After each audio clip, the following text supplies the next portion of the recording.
кезінде тіпті бір-біріне сенбей қалмасыншы деп үмметі Мұхаммед не істейтін?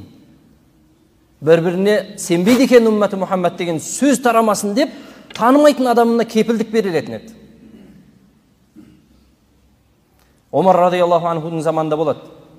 Бір екі жас жігіт кетіп бара жатып, бір жерге бақтың жанына барып тынығамыз деп, түйесі баққа кіріп кетеді.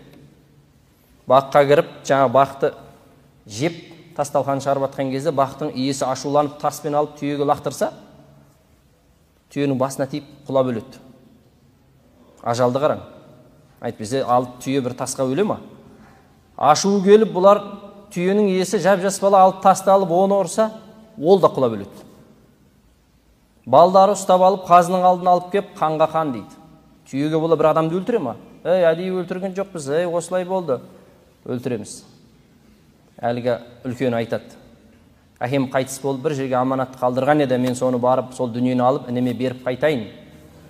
Келемін. Бір ай маған уақыт беріңіз, мен қайтып келемін дейді. Не нәрсең кепіл қоясың? Кепілдік жоқ. Иманымды кепілдік қоям дейді. Егер бір айдың ішінде өліп кетсем, мен мұсылман болмай өліп кетейін. Иманымды кепілге қоям мен. Бұл мәдди нәрсе керек бізге. Мәнауи емес.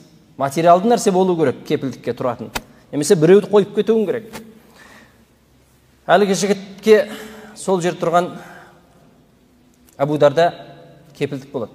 Мен кепіл болам дейді. Мынау келмесе, менің басым міне. Арадан бір ай өтеді. Айтылған уақыт өтіп бара жатыр. Күн батып бара жатыр, әлгі жігіт жоқ. Абу Дарда, не істедің сен? Тұрмын ғой мен. Тұрмын ғой, неменеге қорқасыңдар? Келмесе мен бармын. Күн батар батпас жүгіріп келеді әлгі жігіт, ырсылдап, тыныстарылып. Таң қалады отырғандардың барлығы. Өліміне асығып келатқан жігітті қарашы деп. Сонда айтады, бір айдан бері мен Алладан өмір сұрап жүрмін дейді, имансыз өліп кетпейін деп. Әлгінің иманын көрген екі жігіт кешірдік әкеміздің құнын дейді. Бұндай адам өлмей-ақ қойсын. Уақыт емші дейді ғой қазақта да. Уақыт өткеннен кейін адам сәмал жұмсарады. Сонда Абу Дардадан сұрайды, танымайтын адамыңа қалай кепіл болдың дейді.